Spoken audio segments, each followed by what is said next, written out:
Assalamualaikum warahmatullahi wabarakatuh. Kita bertemu lagi pada sidang sihir magic era Victorian sebelum mereka melanggar pentas Nusantara dan juga tanah bonda Pertiwi Malaya. Jadi ramai orang tak tahu, masih lagi bersangka-sangka adakah pihak penjajah terlibat mengguna pakai sihir, magic, wafak ataupun kebatinan pendamping, saka ataupun makhluk halus mereka ketika mereka menentang dan menjajah dan menumpaskan kerajaan Kedah Tua, kerajaan Kota Kuala Muda, Perak, Pahang, Terengganu, Kelantan dan akhirnya Datuk Bahaman Mat Kilau juga terpaksa berundur dan lari. Kalau kita melihat kepada paparan di hadapan kita ini, maka akan muncul satu wajah yang dinamakan Dr. John Dee. Sekali lagi, nama D ni nama depan, nama belakang dia kita akan kaji dan sama-sama lihat di dalam video pada tempoh yang lain. Jadi John Dee ni dikenali sebagai conjurer. Conjurer ni maksudnya dia boleh panggil, boleh seru, boleh perintah bagi pihak Ratu England. Jadi John Dee ni adalah ahli astronomi, ahli geografi, mathematician dan juga penasihat kepada Ratu Elizabeth yang pertama. Dilahirkan pada tahun 1527 dan meninggal atau kembali pada 1609. Ini adalah era sebelum 18 lebih tumbangnya Kota Kuala Muda dan tumbangnya Pasir Salak dan berantakan pejuang-pejuang Tanah Malaya. Jadi kalau kita lihat ini sebagai salah satu tonggak yang dipaparkan kepada awam, dan pastilah mempunyai cerita yang lebih tua, permainan penyatuan mereka, pengkajian mereka untuk menimbulkan, menguatkan diri mereka dan akhirnya menumpaskan kerajaan-kerajaan peribumi di seluruh pentas dunia yang sudah semestinya tetap menggunakan pakai kebatinan, kekebalan dan kesaktian termasuk juga teknologi untuk mempertahankan, telah membina empire yang gilang gemilang dan telah bertahan ribuan tahun. Jadi kalau kita lihat di dalam lakaran pertama iaitu potret ini, dilukis itu adalah John Dee yang memakai jubah hitam sedang melakukan conjuring di hadapan Ratu Queen Elizabeth yang pertama. Jadi apakah yang berlaku kalau kita lihat pada potret?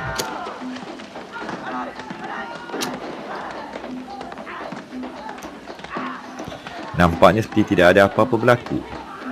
Tetapi disebabkan pada zaman itu sendiri telah wujud teknologi lapisan ataupun coding, yang mana ketika ini kita terpaksa guna pakai X-ray untuk melihat apa yang ada di sebalik lakaran satu potret yang dihasilkan pada tahun tersebut. Jadi kalau mengikut pada X-ray, dia akan memaparkan tengkorak di kaki atau yang mengelilingi api atau asap yang telah dipanggil, diseru oleh penasihat dan juga ahli sihir kepada ratu tersebut.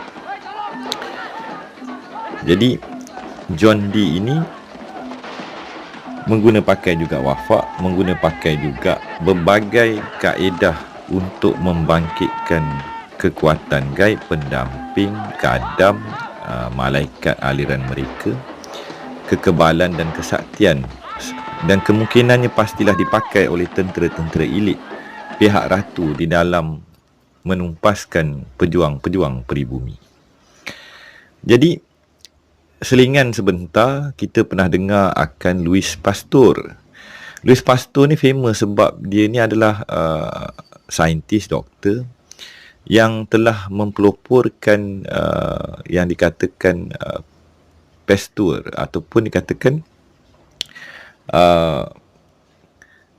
mengeluarkan satu teknik di bidang perubatan yang telah menjadi suatu perubahan kepada sistem dan juga pola medical profession satu ketika dahulu. Tapi ramai orang tak tahu iaitu beliau juga telah disihir. Iaitu dalam tahun 1887, Louis Pasteur adalah orang ketiga yang disihir tetapi tetap hidup dan gagal untuk dimusnahkan atau dibunuh menggunakan sihir. Dua lagi target ataupun saintis yang didendami oleh pengamal magic era Victorian tersebut telah maut, tetapi beliau terselamat. Jadi nampak gayanya tuan-tuan puan-puan, cerita sihir ni bukannya hanya pada orang Melayu, bukannya pada Nusantara saja, tapi sebenarnya telah ada dan wujud dan diamalkan di kalangan mak saleh yang kita katakan free thinker ataupun tidak percaya dan hanya percaya kepada aliran saintifik tersebut. Jadi sebenarnya pada satu era sebelum 15, 16, 17 dan 18 yang mula berantakan tanah Melayu diserang oleh penjajah dan komplot seantero dunia, pada satu zaman yang dikatakan zaman Victorian itu sebenarnya telah merebak daripada kalangan elit, kalangan kerajaan dan special force mereka kepada masyarakat ramai. Jadi benda itu menjadi normal kepada mereka. Jadi kat sini kita dapat lihatlah ini adalah petikan daripada kajian berkenaan dengan pengamalan magic, occult dan juga makhluk halus dan juga ritual-ritual yang tidak ada sempadan di dalam masyarakat era Victorian tersebut untuk mengenal, mengambil dan membawa aliran yang dikatakan sihir kebatinan ataupun magic tersebut. Jadi dekat sini kita akan balik kepada satu penceritaan yang agak menarik, iaitu wujudnya satu buku yang merujuk kepada Queen Victoria Book of Spell dan pengenalan kepada fantasy, magic dan fairyland pada awal abad ke-19. Ini diambil untuk mengupas dan memberikan satu pandangan dan rumusan kepada sidang pendengar pada sidang video ini. Jadi kita lihatlah beberapa rajah lakaran penceritaan akan permainan sihir, permainan spirit, permainan iblis, syaitan ataupun pendamping dan cerita sihir yang tiada sempadan dengan suatu zaman di Eropah satu ketika dahulu. Jadi berbagai olahan kajian yang tiada sempadan untuk mereka memahami, memegang, menguasai, mengguna pakai yang dikatakan kekuatan yang gaib itu.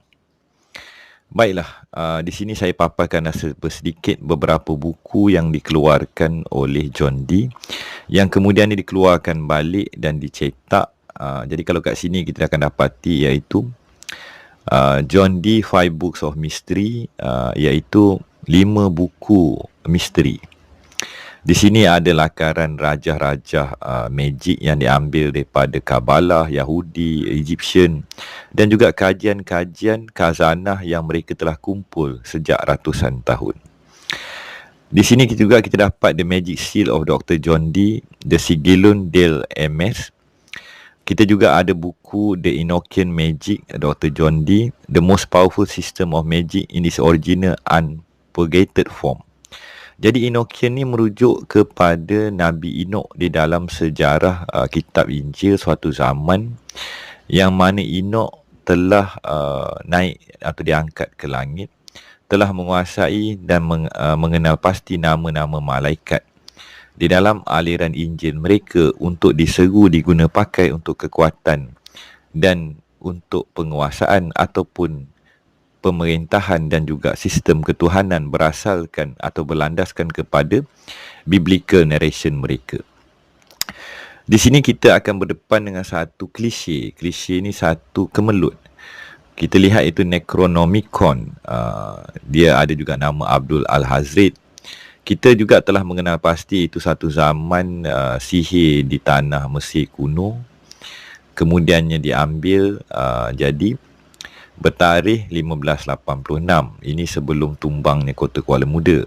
Jadi Necronomicon ni atau buku kematian atau buku The Book of Death ni ada tak diorang buat movie? Ada.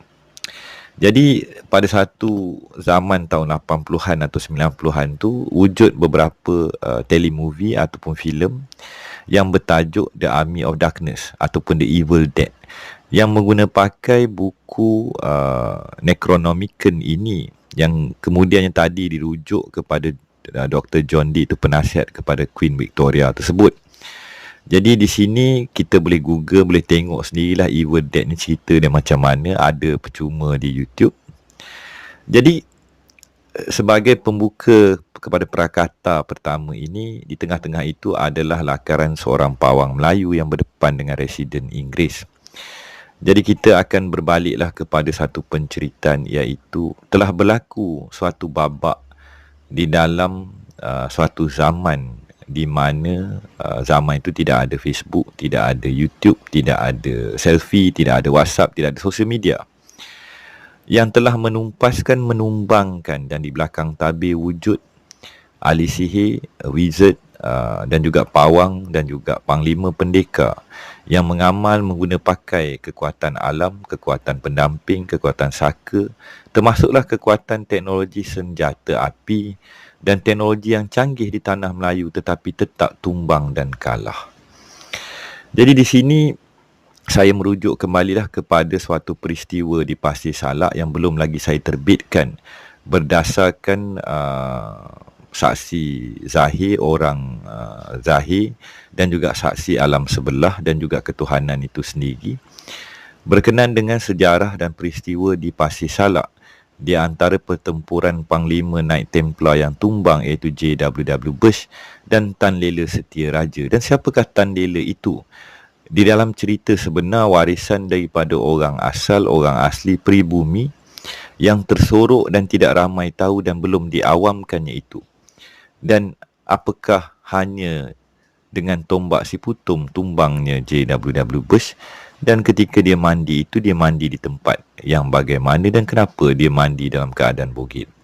Di sinilah suatu cerita yang telah melupakan dan telah menutup senjata yang dipegang oleh Tan Lela, teknologi yang dipegang oleh pejuang-pejuang Pasir Salak, dan kota setia itu apa bentuknya, kekuatannya, besarnya, dan teknologi dan kesaktian dipegang oleh panglima-panglima Tan Lela Setia.